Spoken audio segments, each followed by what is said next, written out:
right. How you guys doing? Good. Awesome. Well, we are very excited to talk to our next guest from the film. Yes, we have Brinke and Brinke Stevens and Michelle Bauer. Woo! We're gonna have some questions for them. Small things can cause big trouble. I know where the Tri-Delta sorority's having their initiation tonight. Yeah, Delta Delta? And we just might be able to watch. They say you've got to start at the bottom to get to the top. And they're right. Oh! They say you shouldn't stick your nose where it doesn't belong.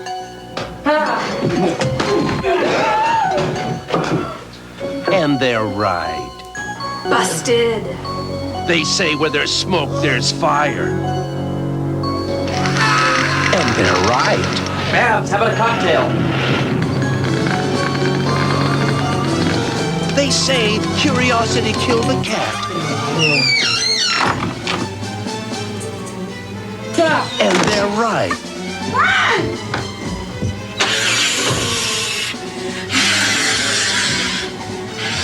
They say good things come in small packages. No way out, except my dying. But this time, they're wrong. Worked in the back seat, the oldest drink in the book. You've got to give the devil his due. Sorority babes. So we wanted to ask, how did this movie all come about? And what was your favorite scene to shoot? Right off the bat, go! Now. Please, so many questions. Let's take them one at a time. In the early 80s in Hollywood, we were all hanging out together. Michelle, Linnea, and I all knew each other. We'd done some films together. Fredel and Ray was making movies. Dave Dakota, Jim Wynorski. So it was a wonderful little horror community. And Dave decided he wanted to shoot this movie. I think we shot it in 86. It came out in 87. On location near San Diego, California, in Oceanside. We shot at a bowling alley, which we had to shoot after they closed at 9 p.m. And then we'd shoot all night until they reopened at 9 a.m.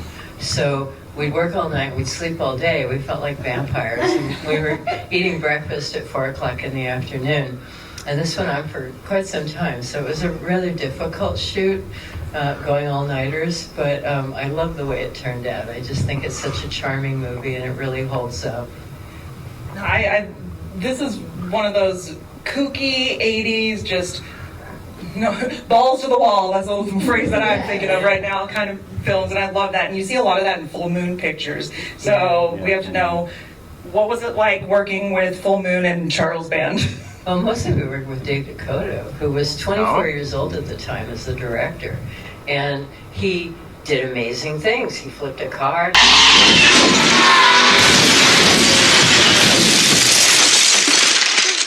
He lit a guy on fire. Oh.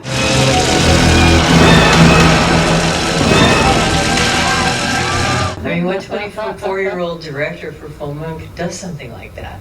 So Full Moon was great. You know, they let you do crazy things for very little money. And we never saw the imps the whole time. No, It was never on set. We always had to act like we saw him. Yeah, That was something we're going to ask, actually, because I'm very curious.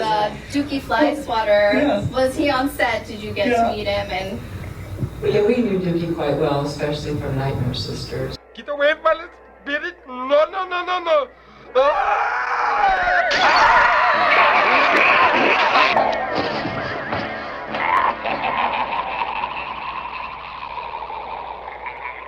No. And I think he just did the voice on us. I don't think we saw him on set. No, somebody was reading the imps lines, Yeah. and they said, okay, like, you're all looking right here. And we all try to find that point in space and look at it. Don't worry about it, just listen in. Now, there was a different voice for him in the trailer, right? Wasn't it voiced by somebody else before? I thought I read that somewhere. No way out, except my dying. Except by dying. Maybe it was fan It fiction. was originally called The Imp before they named it Sorority Babes. It was like awful. Oh, really? Oh, wow. Which is a much Which is a better much title. better, I was going to say, Better much title. better title, because you want those names to grab you in the 80s. Yeah, they did too. Yeah. And so being burlesque, I wanted to know, like, on the movies, like, what is your, like, how was your comfort level, like, bearing it all through scenes that take, you know, sometimes 5 or 6 takes, you know. Us, it's like 5 minutes, we're like, okay, bye-bye. Space out, you go off You didn't get 5 or 6 takes. Not back then. You get Yeah, one. Not like One 52 done. takes today. So bearing it all was not a problem for me. It was like my alter ego. So when we were doing the scene in the locker room, Okay. What took you so long? Been waiting.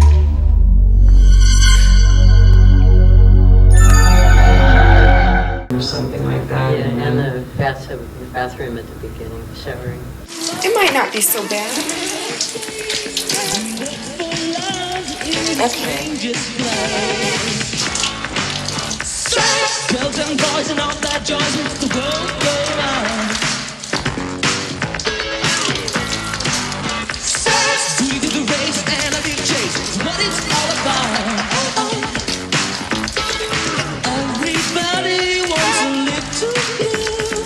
Yeah. Oh, yeah. Well, of course, the shower scene queen. Shower scene queen. And I was like, how do you milk that break? How do you? I'm now going to demonstrate how to take the perfect movie shower, breaking it down into its fundamental components. And kids, don't try this at home. Now you may wonder about my wife. She had no care, she had no strife, but was exhausted.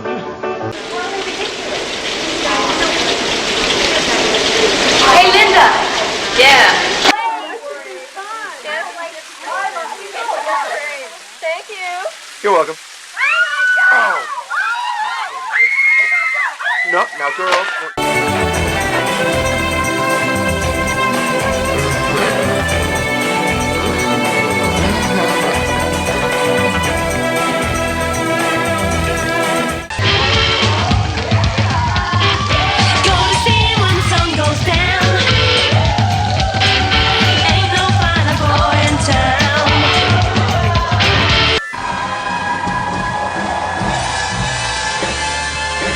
You know, you got soap everywhere, and then you don't, and then you do, and you just, you know, you rock that. Yeah, back in the 80s, everybody had to do nudity, and at least in the low-budget exploitation movies, and it was kind of a given. So the girls that would do it got hired more and paid more, so it was fine.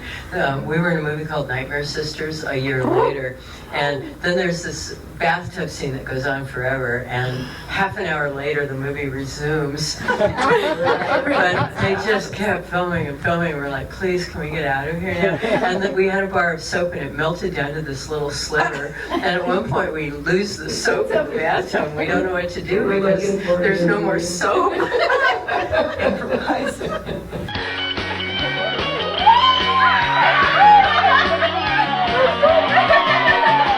But that's something else that fact or fiction. Was Nightmare Sisters supposed to be a sequel, or were they talking about that being a sequel, or? Okay. No, it was just a real quick thing. We shot it in 4 days. And everyone, the 3 of us, were so well rehearsed that we did it in 1 take. And they do shoot 12 minutes without breaking, and the camera would stay in one position. So we were able to do it in 4 days. And it was just a fun little idea that they had. Dave Dakota directed that one as well. Brink directed the sequel. I was literally just going to ask about that. Okay, so years later, this was 87, years later, Charlie Band calls me at home. And he says, I'm going to remake Sorority Babes. And I'm thinking, okay, why are you telling me this? I died in the first movie. And he's like, no, I want you to direct it. And it turned out that because there was going to be shower scenes and nudity and all that, there weren't any male directors. that felt comfortable filming that, because this is right after the Me Too movement. Oh, wow, yeah. So they wanted a female director. And I owe a lot of my directing career, the two things I've done so far, to that, where they want females to direct females, especially if there's nudity, love scenes, shower scenes, and things like that. But yeah, it was interesting. I enjoyed directing. I had been in, Go ahead. I've been in 250 movies as an actor, Wow. and I'd experienced a lot of wonderful directors, so I knew how to do it, and it was just like I thought it would be, except it was 20-hour days, and then you can't go home. You're the first one on the set and the last one to leave, and then you have another hour of paperwork, making sure that you covered all the scenes, and we had 6 days to shoot the sequel, and a little over like $100. It was very low budget, but Charlie Mann had bought a 1930s mansion in Cleveland, and they painted it pink, and that was our sorority, and we found this old bowling alley in Cleveland. So it was an amazing experience. I'm so happy it happened. No man shall ever fulfill the needs of a sister. No man shall ever fill the void of a sister. Welcome to Pi Epsilon Delta. The house has a curse on it. Here we go again. One pledge night your sister spider accidentally unleashed something evil. These chicks are full-on free spirits. The three of you are gonna drive us somewhere. You kicking in for gas? It's just a little debauchery in the bowling alley. The bowling alley? You all know the sordid history of the Pi Epsilon Delta sorority. Your task is the very same one given to those sisters all those years ago. Steal the trophy, and with it, bring back glory to the Pi Epsilon Delta sorority. Yes! First, we have some fun. Tonight, ladies and gentlemen, we bowl. Whatever it was that was released caused a night of terror. Found it!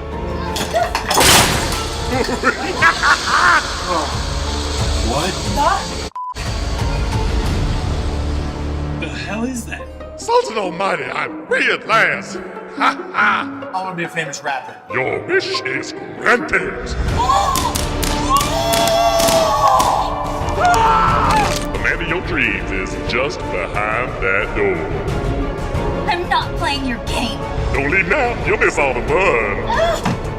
You are all so mine. So mine. Choose your words wisely. I can smell you, pledge! But my question to Brink is, okay, so we're talking about her famous shower scene in Sorority Babes. What was it like for you to now direct a girl in a shower scene being on the other side of the camera? Well, there were no guys on the set, but the camera guy had a feed somehow that was going to my producer, Billy Butler. And I'm hearing Billy respond, that's enough butt, have him turn around, more boobs. He is a funny guy.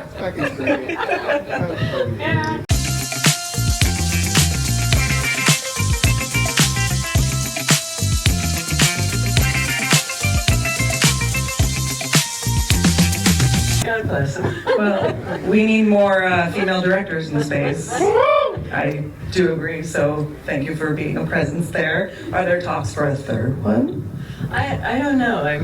The second one, the sequel, I thought turned out really well, despite the limitations I had. I was very pleased with it, but it basically recaps the first one. So I think a third one would be sort of redundant. But I was in a movie called Slumber Party Massacre in 1981. And they did besides having two sequels, they did a remake of the first Slumber Party shot in South Africa. And I thought it was kind of pointless. Like, Slumber Party Massacre was such a perfect movie. Why remake it? And I feel that way about Sorority Babes, where it's really a perfect movie. It's more a comedy, had wonderful actors, great effects. Why remake it? And I asked Charlie that. I said, why do you want to do this? And he said, well, I want a whole new generation to discover this movie. And I guess they kind of did. And at one point they were in the house we were shooting in, they had the original movie on a loop and they kept playing it over and over and over, so everybody, the cast and crew, would get the feel for the 80s. And at one point I'm on the set directing, I'm surrounded by 30 people, and I realized every single person on the set has seen me naked. And I'm trying to command them. They had trouble with the amp too. Tell them about the trouble with the amp. Well, they had created the amp for the first movie, but by the time we did the second movie in 2022, it had deteriorated. It was latex and crumbled to dust. So there were no plans or anything to rebuild it. They had to take a screenshot of the TV and work from that and try to recreate the amp from that. And it was an articulated puppet in the second one. They did their best, but we were so low budget that it doesn't look as good as the first one. But nothing did. The 80s had more money than the 2000s. There's a certain charm too. And just speaking of great effects and great behind the scenes, everything, the costumes in this movie. Woo! Yeah. I love me some great flashy 80s costumes. Did you get to keep any of them? No, unfortunately, people ask me all the time, "Oh, do you have any wardrobe from Grandma's house?" And I'm like, "No, they took it." So what is there any new projects on the horizon that you guys are working on, or where can everyone find you? Michelle and I just did a movie together called Return to the Dark House of Mystery. We play sisters. So we're not just nightmare sisters, we're cinematic sisters. They've just released it in black and white. But then they're going to put out a color version.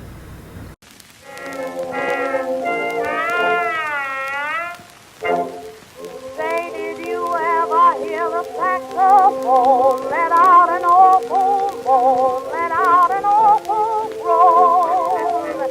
It makes you feel so nervous, yet it's rare. We had a flat tire. We were on our way to Barstow to lay flowers on our father's grave for Father's Day. And then the storm. Don't you get lonely in this big place in the middle of nowhere? My father, he left it for me in the will. Hello?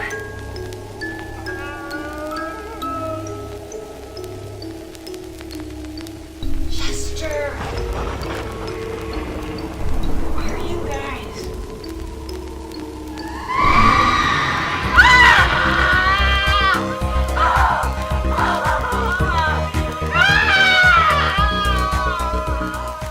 Yeah. We look forward to that. I was in the remake of Spider Baby from Dustin Ferguson, and he's also in July shooting a remake of The Haunting of Hill House. And I'll be in that. And in June, I'm working a week on a movie called Kemper, which is based on a true story of a serial killer called Ed Kemper from 1973, who operated around Santa Cruz, and I play one of his 8 victims.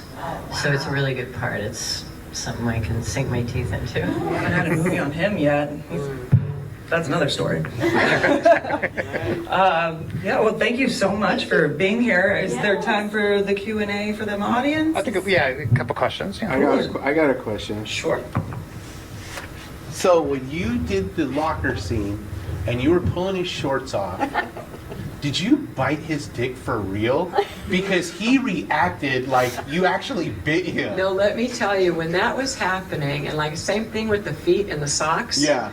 I'm being instructed as we're filming to do these things, and it was all just spontaneous. Okay, now this. Okay, well now that. Now do this. Now that. And it was it was unexpected as we were doing it. Okay. It was like I didn't know what was going on. I just was doing what I was told, and of course he definitely did react to it, but it wasn't rehearsed at all. None of it. So did you actually bite him? Yeah. Oh. Not the groin. Oh, okay. But I did chew on the feet quite a bit. That's the best reaction. I think you're doing this because of some sort of spell. Look, I don't think you would be doing this under normal circumstances. Oh! Does it matter? Yes, it does. It does. It matters. It matters to me. Oh, and I think it would matter to you. It doesn't matter. Oh, my God. Keith, I have your pants. Maybe he thought I was going to. Yeah. No, please, not the jewels. Okay, we have another question back here. I've read online, I don't know if this is true or not, but it feels true, that this is one of the most popular and aired movies on USA Up All Night. It was. Yes, and that's where I saw it as a teenager growing up in a small town in northern Pennsylvania. Yep. And I'm just curious, was there a certain point at which you were either aware of that in particular or just more in general realized that, yeah, like people have like a real fondness for this movie. Like there's a reason why it's always playing on USA Up All Night. I'm just curious when and if you had that experience and what that might have been like for you. I think that originally these movies were kind of throwaway. They were fodder for video stores, things like that. I know people didn't expect them to become cult classics years later, but I'm sure glad they did. And now we have an appreciation for them more than we did making them because we do conventions. And people come up and they all have stories like, oh, I first saw that movie, I was 9 years old and my babysitter let me watch it. Or I was 14 and my older brother rented it. So we imprint it and I feel like we're their babysitters because they watched us when they were kids. But it was a surprise, and it was a real proud moment for me when I realized that it was so well received and it acquired a huge fan base towards us and the movie itself. We didn't know, that this was all going to happen with Nightmare Sisters either, and I was really, really excited for all of us because we worked hard for a very long time to get to that point in our careers. And it was the payoff. It was the reward. And it felt really, really good. And it does even to this day, however many years later. We won't want to talk about how many years later. Like 5 years ago. Yeah, a couple years ago. Yeah, I mean, they showed this on Joe Bob, the last drive-in, when I think it was a couple of years ago or the season ago, and that's when I rediscovered this film, and it deserves a spot in today's world. It really does. We need more films like that. We need more low budget, just fun films like that. So thank you for contributing to that and bringing that back to the 2024 today. Our pleasure. Thank you guys for watching.